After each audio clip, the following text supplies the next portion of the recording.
So summer's over. In the immortal words of Jon Snow, winter is coming. It's freezing cold, it's raining, I've got a couple of mates down, and all we want is something tasty for supper that'll feed about 6. So today we're going to be making some lasagna. Really nice, wholesome food. You can put anything you want with it, but just a couple of veggies is all you really need. Grab a big pan, drizzle in a little bit of oil, chop and chuck in a couple of onions, and chuck it on the hole. You want the pan to have a wide top because we're going to try and evaporate off as much liquid as we can before it goes in the lasagna. Just makes it easier, faster, and less sloppy when it comes to serving. Keep them gently sizzling, making sure they don't burn. If they do, they add a really nasty bitter flavour to the whole dish. Once they're getting a little bit opaque and starting to turn ever so slightly brown, it's ready for the next stage. Find yourself a few cloves of garlic, slice them finely and add with a little bit of salt to draw out the moisture and strengthen the flavour, and some pepper for some spice. Also, sprinkle in about a teaspoon of sugar to help with the caramelization process. Another rich flavour to add at this point is some chopped up sun-dried tomatoes. These basically reduce down to nothing as they get fried, but the umami flavour they impart into the dish is absolutely incredible. Once all that's started to fry beautifully and start to turn a little bit golden, it's time to add our meat. If you've bought mince from the butcher, great, chuck it straight in. If you bought it from the supermarket, plop it in, but remember to take off the paper backing, which is normally used to soak up all the liquid that you get in the little packet. Break up the meat as much as you can. The last thing you want is little meatballs.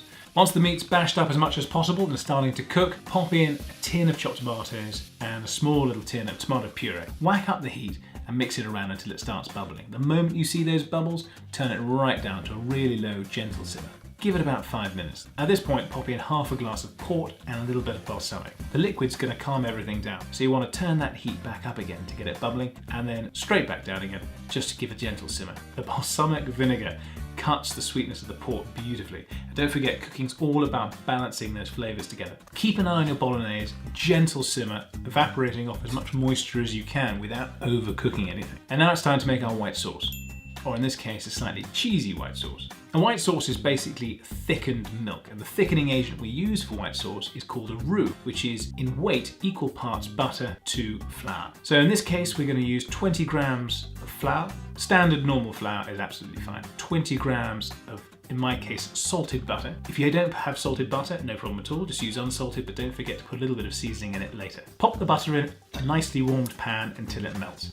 The moment it's melted, pop the flour in and mix them around until it forms a paste which will pull away from the sides of the pan as you're stirring. For the amount of roux we've got, we'll be using about 400 millilitres of milk. Bear in mind, the longer you cook the roux for, the better the flavour as it turns slightly brown. But the longer you cook it for, the more of the thickening properties it loses. So it's a balancing act. You can get the flavours, but you'll have to have more roux, or alternatively, if you want the really strong binding agent, don't cook it for as long, put the milk in early. When you do start putting the milk in, put it in and whisk it. Just a little bit at a time. You'll see it thickens up almost instantly, but if you put it all in at once, you're more than likely to get a few lumps, which you don't really want. Obviously, if you want your white sauce a little bit runnier for any other dish, a little bit more milk, easy way of sorting it out, or a little bit less milk. For an extra bit of flavour, I'm going to also put in 20 grams of a nice hard cheese. Once you've added the cheese and it's melted, time of which will depend on how thinly you grate the cheese, just keep stirring and you'll see that sauce really start to thicken. Once it's reached the desired consistency, which is just thick enough or maybe a little bit thicker than coating the back of a spoon, then you're ready to rock and roll. So now it's time to put the whole dish together. To make the lasagna, grab a nice deep baking dish. Bearing in mind there's going to be 3 layers of everything you've got. 3 layers of meat, 3 layers of pasta, and 3 layers of white sauce. In this case, I'm using bought pasta sheets, but you can of course make your own really easily. I actually prefer it because it's much faster to cook and you don't end up with the risk of uncooked pasta within the lasagna. But in this case, being a bit lazy, and for the speed of the video, I'm just going to use bought. But if you want to see a video on how to make pasta, keep an eye on the description below. Hopefully in the next week or 2 I'll be able to get one out. Before you start constructing the lasagna, turn your oven up to 160 degrees centigrade, which is about 320 degrees Fahrenheit. In your baking dish, put a fine layer of meat across the bottom, then layer the pasta, only slightly overlapping. You don't want it too thick, but at the same time, you don't want all the white sauce disappearing through the cracks. On top of the pasta, put a layer of white sauce, and if you want to, some people can season the white sauce with a little bit of pepper at this stage. Then just repeat. Another layer of meat, another layer of pasta, another layer of white sauce, and once more, 1 layer of each. so that the last layer you have on top of the dish is white sauce. At this point, any corners of the pasta you've had to snap off, just crunch them up, sprinkle them over the top for a bit of extra texture.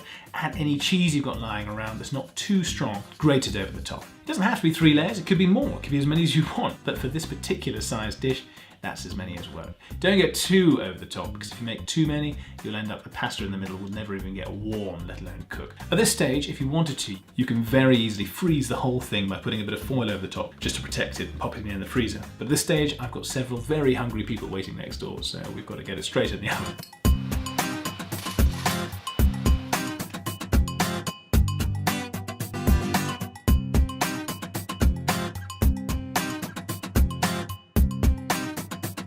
After 20 minutes, take it out, check whether it's done by getting a fork or any pointy object and skewering it through. You'll feel the resistance of the pasta, and by that you'll be able to judge whether it's done.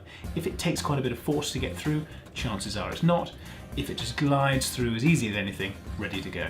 If the top seems to be perfectly brown and the middle is still uncooked, just pop some foil over the top to protect it and pop it back in the oven. And voila! A simple, hearty meal that'll easily feed 6 people with a little bit of veg on the side. As always, if you've liked this video, please do hit like, it really means a lot. And also for anything upcoming, including my pasta video, please hit subscribe.